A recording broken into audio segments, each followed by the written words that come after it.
श्रोतागण, अर्जुन किसान हो या विद्वान, सबके लिए नमन। आज हम एक महत्वपूर्ण विषय पर विचार कर रहे हैं, राम कथा, कबीर की सिद्धि और उन तर्कों की विवेचना जो आज कुछ लोगों द्वारा प्रतिपादित किए जाते हैं। विशेषतः हम उसी वक्तव्य पर ध्यान देंगे जो रामपाल जी के अनुयायी प्रस्तुत करते हैं तथा उसे शास्त्र और इतिहास की दृष्टि से परखेंगे। मेरा उद्देश्य तर्क निर्मित सत्य प्रस्तुत करना है, आक्षेप नहीं, अपमान नहीं, केवल विवेकपूर्ण ज्ञान। प्रथम चरण यह स्पष्ट कर लें कि राम कथा, रावण वध और अन्य पुराणिक घटनाएं हमारे प्राचीन शास्त्रों में विस्तृत रूप से मिलती हैं। वाल्मीकि रामायण एवं सहायक पुराण ग्रंथ उन घटनाओं, पात्रों और कारण प्रभाव के क्रम का वर्णन करते हैं। उन कथाओं का समय चिर प्राचीन काल में माना गया है। दूसरी ओर संत कबीर का जीवन काल ऐतिहासिक दृष्टि से 15वीं शताब्दी के आसपास माना जाता है। आठ कालानुक्रम में कबीर का उपस्थित होना रामायण के समय से संभव नहीं है।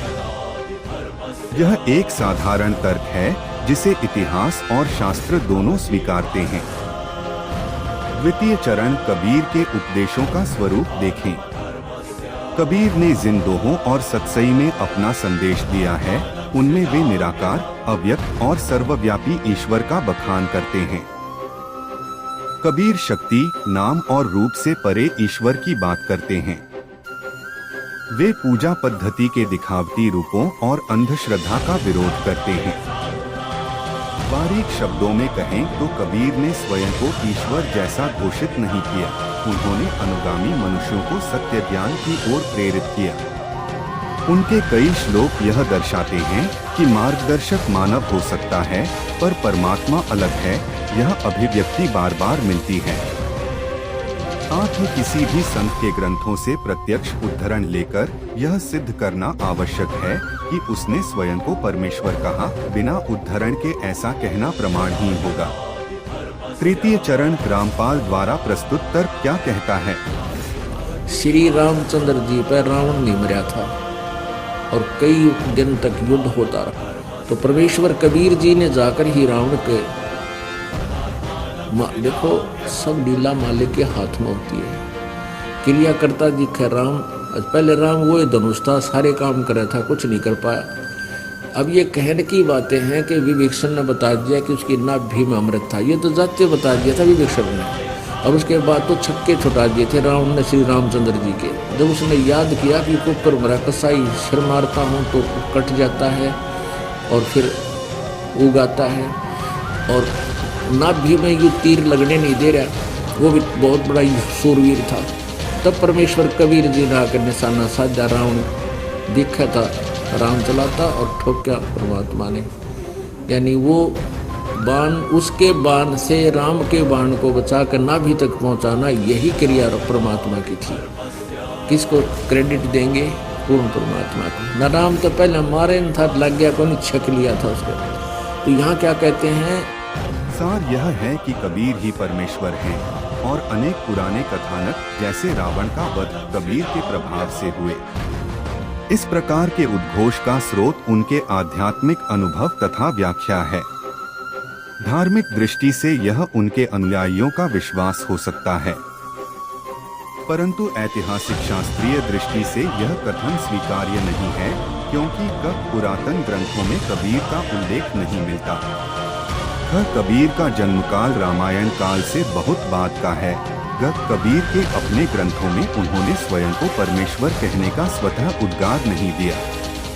चतुर्थ चरण विवेचना का मार्गदर्शन।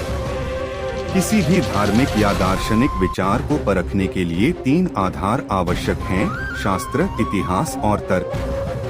शास्त्र हमें उस युग और कथानक का प्रत्यक्ष साक्ष्य देते हैं, इतिहास हमें कालानुक्रम और प्रमाण देता है, तर्क हमें असंगतियों और तार्किक विरोधाभासों का पता कराता है।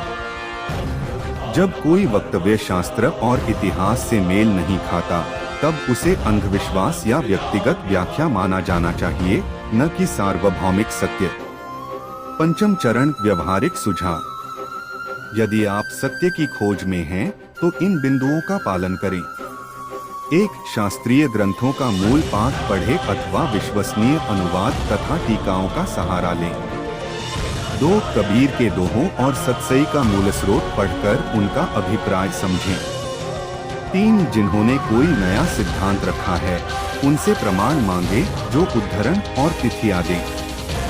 4, तर्क के स्तर पर पूछें कि कालानुक्रम और कारण प्रभाव कैसे सही बैठते हैं।